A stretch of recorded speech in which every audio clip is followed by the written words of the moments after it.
Okay, so hello everyone. Good morning. How are you? You're all doing good. All right, so for this morning class no, mag-open taog new topic for finals.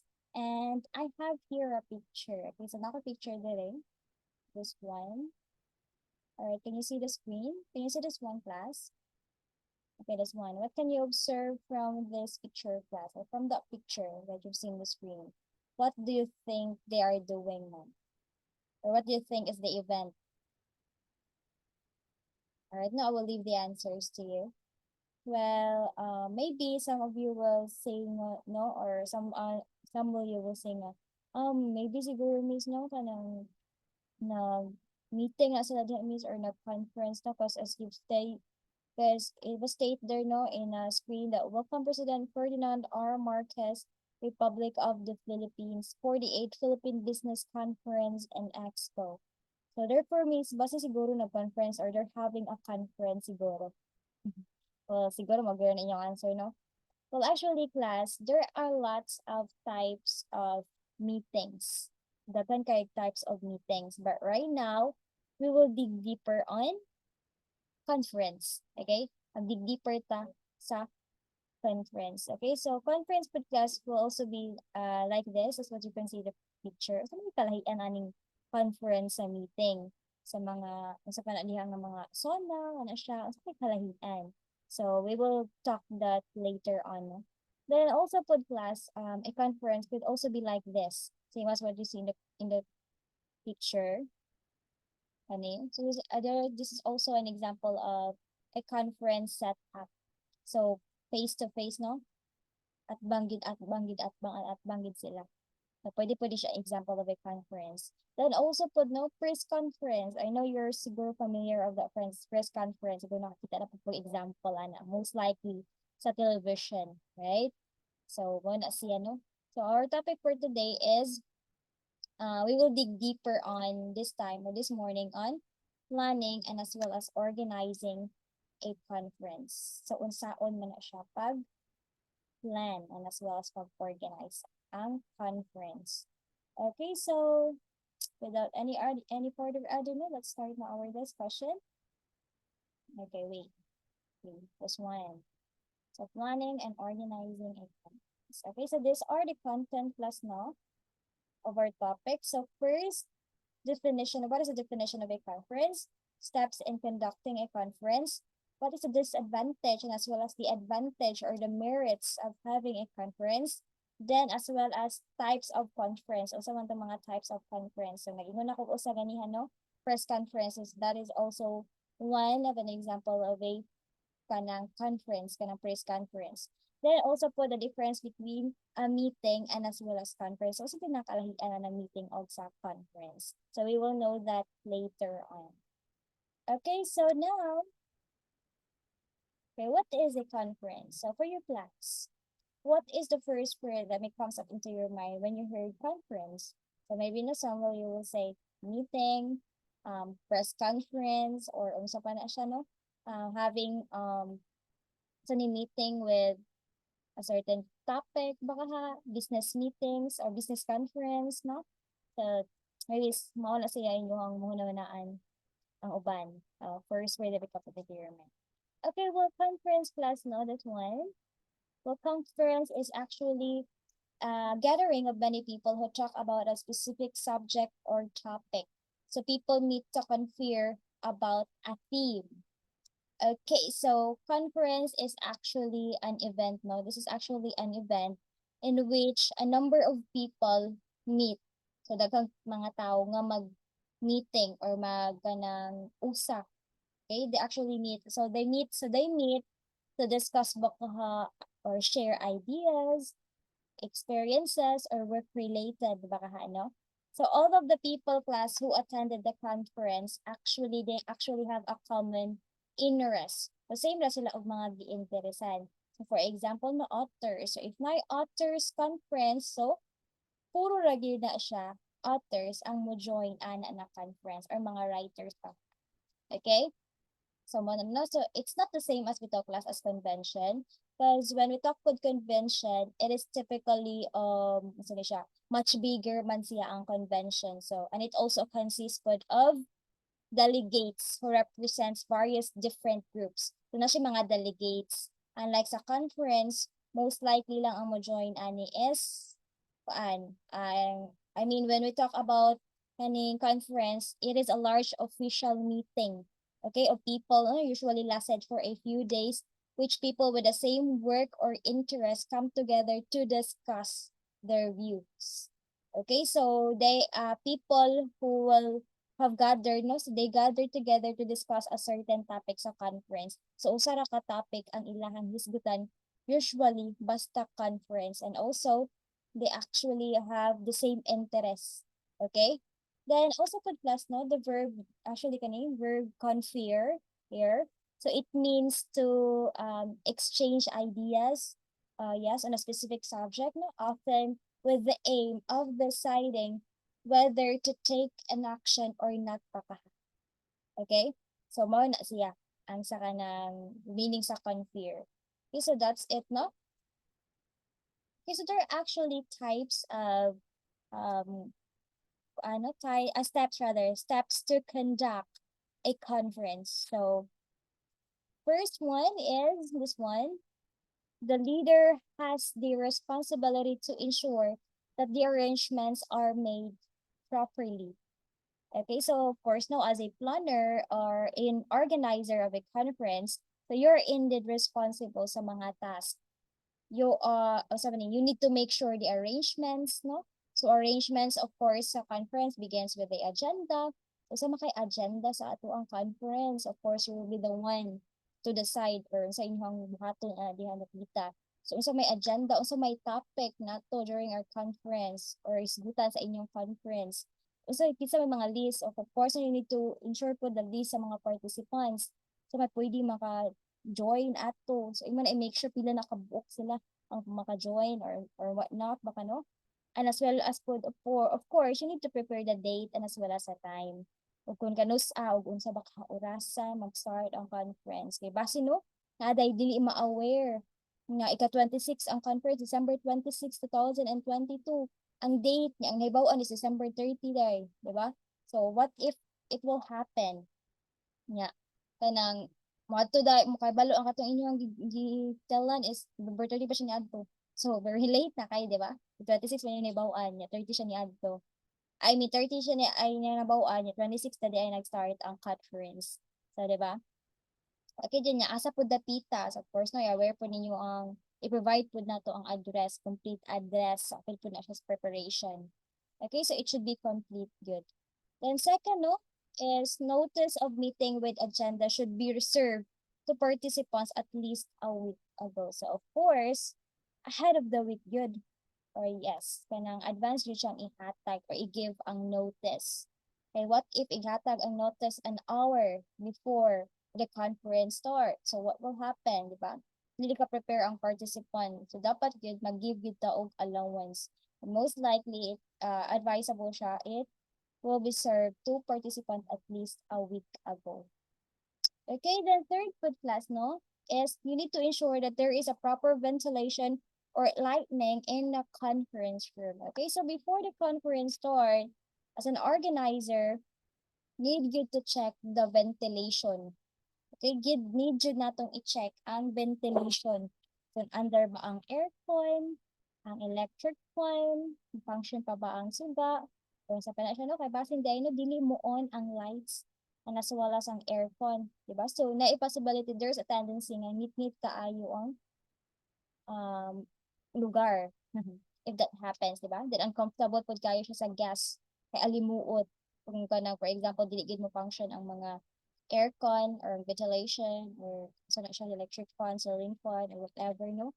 So, masyay pod in town ta na, maulaw pod in town ta sa mga participants nato nga gi-invite, no, if that happens. So, mo na ano ang agent po nato siyang i-check as an organizer or planner of if a big event like such as like conference. Okay, then tables and shared food class must unput, it should be arranged, no? In a way so as to provide face-to-face interaction with everyone. So same as what I have let you seen earlier, no? Katong example nga set up. So it could also be in atuon po siya ang set up sa conference. Okay, next step is for guests, it is necessary to have a team of persons to look after their accommodation needs or etc. Okay, so for conference class na naay mga outstation participants or outstation guests, so it is necessary po nga naay mo assist nila. Okay, naay mo assist nila and ensure that they are comfortable during the session. Okay? So in that way, kung makashow pod ka sa imong pagka-hospitable. Okay, as a planner or as an organizer po, or yeah, as an organizer of that certain big event. Okay, so that's the steps, no? So now pod class, there are also wait. I mean, yeah, this advantage rather. There are also advantage and as well as disadvantage of a conference. So we will talk first now about the advantage. Okay, so what are the merits? Okay, what are the merits of having a conference? So the first one, no, it has a diversity of views. Okay, so since daghan man ang mo join sa conference, so there are a lots of views, no, mga suggestions, mga argues, di ba, na pwede ma-raise no in during conference. So daghan of choices or kapilian. Okay, so that's one of the merits. It has a diversity of views. Then second food, it encourages new creative ideas and solutions to problems. So as what I have mentioned earlier, since many man ang participants, so daghan og mga ideas, di ba? Daghan og mga ideas na makatudlan nimo and pwede pud nga ma-encourage ka with that certain ideas nga gi-share sa other nga members or the guests baka for example sa conference. Alright, no? Then third food merit plus or advantage is that it has the advantage of expert opinion given by some well-informed members. Okay, so advantage po dahil ni siya no kay makamita og mga dagkong tae. Okay, mga banggiitan or mga what we call experts, no? Then maka-learn po ta og mga new things. Okay, mga yes, new things nga pwede na tong ma-apply. Diba? For example, no, if we ano tawagan ni if we join, okay, if we join a business conference, for example, and then you're also naapod kay business, so maka-learn pud ka og mga tips, for example, nga gi-share sa experts, especially sa business, kung saon man pag kuan kanang pagpaunlad or pagpalabo sa imong negosyo, diba? So in that way, ma-inform ka kung saon pa o sa maagi sa ihang mga gipang-share gikan sa experts. Okay, pwede po na nato siyang ma-apply. So, that's the advantages, no? The advantages. So, na po ay disadvantage ang conference. So, first is time consuming. Okay, so yes, no, since again, daghan man kaayo og ideas comes from different heads, sa mga lain-lain nga mga um, tao during conference. So, that's why naagi siya tendency na maglibog na kinsa kaha ang paminaw na suggestion. Okay? So, madugay na hinuon, di ba? So, mo na siya mo na siya gingon na ay kuan po lang makonsume pud ang time, ma-time consuming pud siya. Okay, so that's it. No, then second advantage is blurred focus and irrelevant discussion very often defeat the purpose of a conference. So sometimes, no, we cannot avoid some irrelevant or not related discussion during a conference. And sometimes that leads to what? That leads to actually misunderstanding and as well as conflicts on their part. And sometimes no, you feel biased, okay? Diba, daghay na kayo, pusot-pusot na kayo ang mga ideas comes from different heads. So of course, there is a tendency nga na ay usa nga mo uyon sa iyang gisuggest, na po usa nga bias kayo dili siya buyon sa iyang gisuggest. So diba, that's why kuan po there is a tendency nga you feel biased put. Okay, so that's actually one of the disadvantage, no? And the next third disadvantage is that in terms of time and money, the conference provides to be very expensive. Okay, so yes, which is correct. Because all speakers mangod class, no? So waka mo kay balok, all speakers and as well as presenters, including invited speakers, are required with class to register and pay for conference. Okay, so mobayad, no? Gusto mo pa nga mobayad man. Ano may reason why they need to pay or na may fare para na siya sa venue. Para na siya sa foods no, or coffee or tea break baka ha or lunch as well as dinner. So kana siya no. So of course nagyud na siya bayad. Kaya wala na free karon bitaw. So opo na siya disadvantage. So, very expensive gid siya when you join a conference, especially no if it is a face-to-face conference kay naa may panahon nga ang conference i-held kay what if no ang conference i-held baka for example sa Malaysia, sa Singapore and then taga Philippines ka. So, di ba it's very expensive because you need to pay for the ticket or airplane ticket para makaadto ka dito para maka-join ka sa conference. So, di ba? So, again, it's very expensive. Mahal gid kaayo siya. Most likely, ang maka-afford ani katulad mga, mga dato, mga outside, pa diha, mga rich people, mga business peoples, sa pa na siya mga kuan diha. So, more din siya asa ni maka-afford sa conference.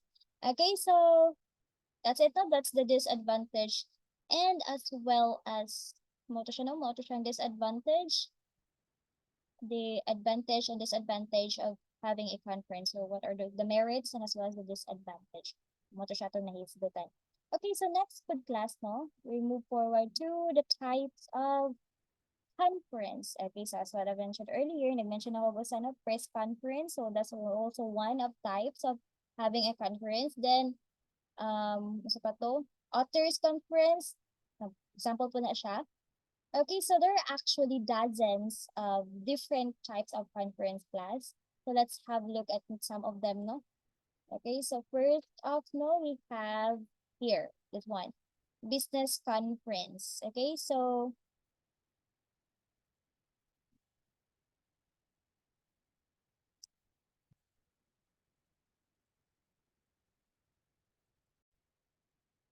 okay, so next, no, we have here no business conference. So business conferences class are events where business professionals meet to discuss various aspects of running a business. Okay, so this conference class type of conference, this business conference, it actually covers no a wide range of topics.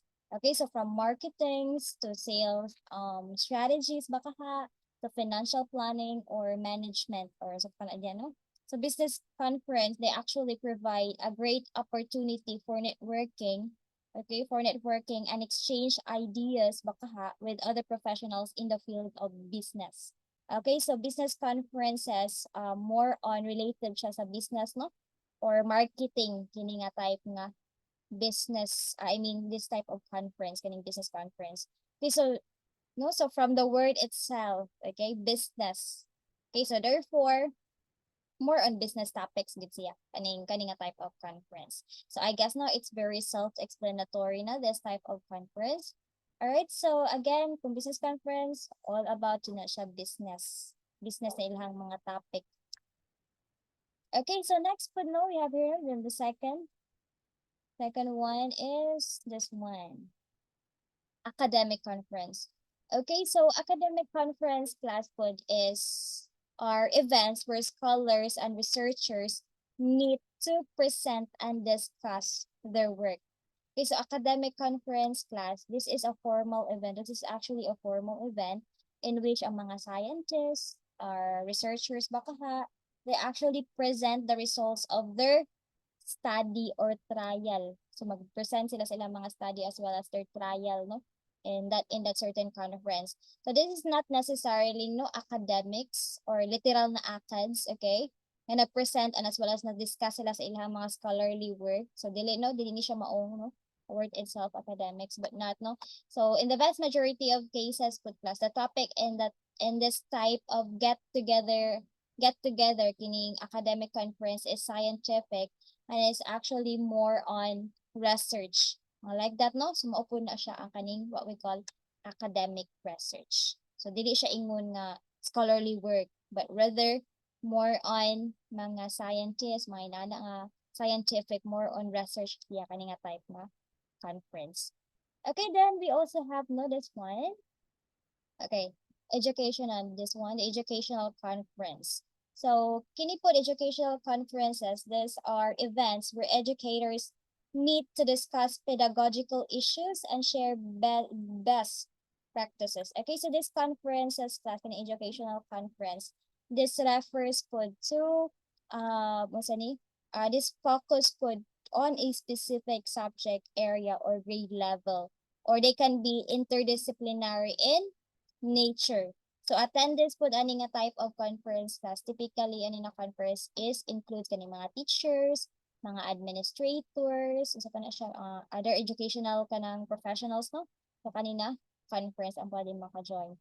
Then nag-provide po ni siya og kanang excellent opportunity to learn about new developments in education. So more on education po ni siyang educational conferences. Mga sa mga issues no nga pwede mga best practices nga pwede nilang i-include sa education. Kung po ni siya mga ilang ipa-improve mo na sila magtapon sila about that kind of topic. Minana na ng topic sa educational conference.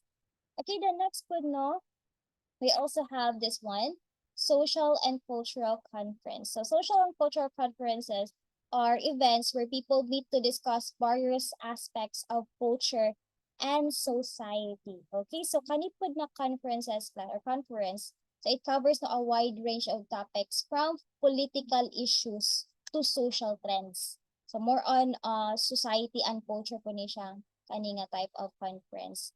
So unsa may trending sa society, ako na ano, and so forth and so on. So muna sila ilang itakol sa kanina conference. So na-provide ni siya og opportunity sa mga mo attend to learn about other culture.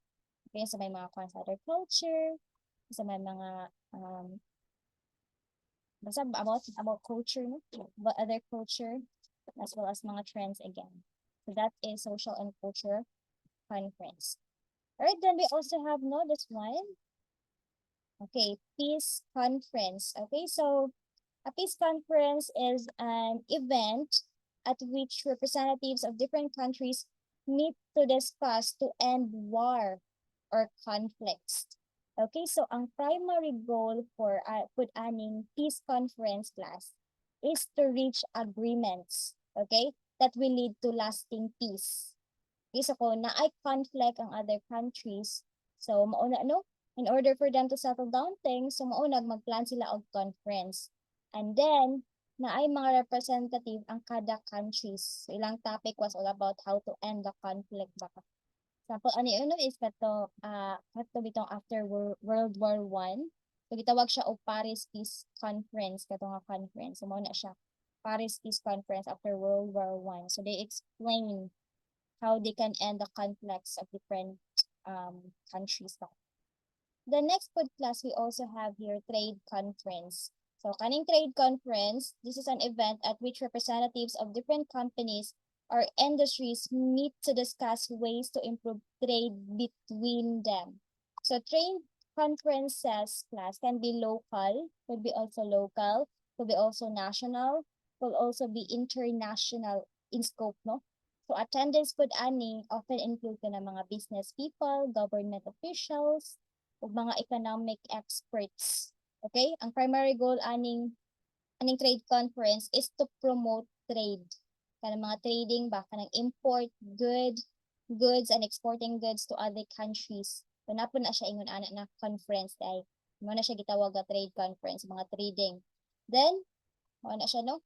Siya example, trading. So from the word itself no trade, so trading po ni siya ang ilang usually na topic aning trade conference. Then we also have the press or news conference. So this is actually, I know that you are all familiar with this type of conference, no? Press conference, di ba? Usually nato ni sila makita sa TV. Okay, so a press conference is an event at which a representative of a company, organization, or government speaks to reporters and answer these questions. Okay, so again, kaning press conferences, so sahayat sila makita sa TV. So, mapuni siya usa ka type sa conference, no? So it is an event at which ang representative of a company baka ha, organization or government, so they speak to reporters and again answers their questions. So naay mga reporters nga mag-ask of question and they answer it. Okay, siguro nakabantay maguro mo ano. It is actually a media event in which a notable individuals baka ha, or organizations, so they invite journalists to hear them speak baka ha, and ask questions baka ha about their company or about their organization or unsa pa na diha no. Right, no, so mo na siya ng press or news conference may lang buhaton mag-promote baka sila og usay product baka nila no, baka sila og press or news conference conference sila. All right, the next one, no, type of conference we have here now is the authors conference. Okay, so authors conference class is an event at which writers meet to discuss their work and the writing process. So as what I've said earlier, no, about this one, authors conference. So attendees could no often include mga published authors, mga aspiring writers, and student of writing baka ha, di ba? The primary goal pod ani nga type of conference class is they provide a forum or exchange ideas baka sa mga authors o sa mga writers. Ma-exchange lang mga ideas ang mga authors ug writers ani nga type of conference. So na siya no, authors conference. Then we also have no the last one, which is this one, the conference call. Alright, so this is a type of telephone or video call involving 3 or more people. Okay, so kani siya, gamit kayo ni siyang conference call, especially pag pandemic, since lockdown man, di ba? Okay, so this is again a type of telephone or video call involving 3 or more people. So mag-use na og internet, which is very easy ra pud kaayo no, unlike face-to-face conferences kay expensive gid kaayo. So mas cheaper ni siyang conference call unlike sa face-to-face conference gid. Kay kani anytime man di ba, any place. Pwede ka na sa kwarto, pwede ka sa sala, di ba? You can attend a conference call. Ang naka-disadvantage lang pud ani ba sino mawalag halit ang signal nato sa tong phone, di ba? Di na dayon ta maka-follow sa information sa conference or kung ikaw mag-present so dili na ka madunggan no sa mga people nga nag-attend pod sa via video conference no, so machapi na ka. Okay, so mo na siya types mo na siya examples of conference call. Mag-use kag video like Zoom baka ha sa mga video conferencing app diha no, so na siya pwede po na siyang ma-use. Okay, the monitoring types of conference. So we have first conference call, authors call, press or news conference, trade conference, peace conference, social and cultural conference, educational conference, academic conference, and as well as business conference. So monitoring types of conference. So there are actually lots types of conferences, but maulan niya to ang his good at.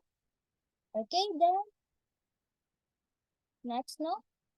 So we will proceed to this one. Conference versus meetings. Okay, no? So, unsa makahay kalahian aning conference of meetings. Okay, so both terms no refers to events in which people gather to discuss a specific subject.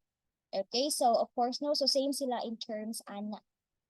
They gather. So mag-gather of people to discuss baka ha specific subjects. Of course, ang meeting na naman po diba as well as ang conference.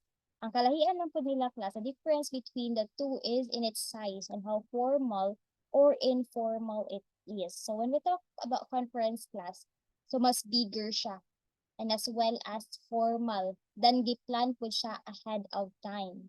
While ang meeting, it could be done anytime, di ba? Like, pwede siya 3 to 5 or, pwede siya 3 to 5 or 3 to 5 people or whatnot, no? Mana dayon imong amo, we will have a meeting after lunch. Then, ganiha pa siya buntag nag-ingon. Diba? So, it's impromptu meeting. Kaya ganiha pa siya nagbuntag, may ingon siya, we will have a meeting after lunch. Okay, so muna siya ang difference. And like sa katong conference, plan siya ahead of time.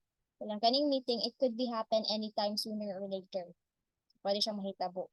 And mo usually, gamay ra siya ang people nga pwede maka-join sa meeting. And like sa conference, a lot, daghan of tao. So, I guess no? Okay, so I guess no, that ends our discussion, everyone. So if you have questions or clarifications or viral reactions about our discussion or about my discussion today, you can message in our group chat, or if you nakaikalibgan, pwede na kay kang mo PM and as well as mo message sa ato ang again group chat. Okay, so thank you so much everyone for lending your ears to me this morning. I hope you got the following so far. So let's call it a day and goodbye.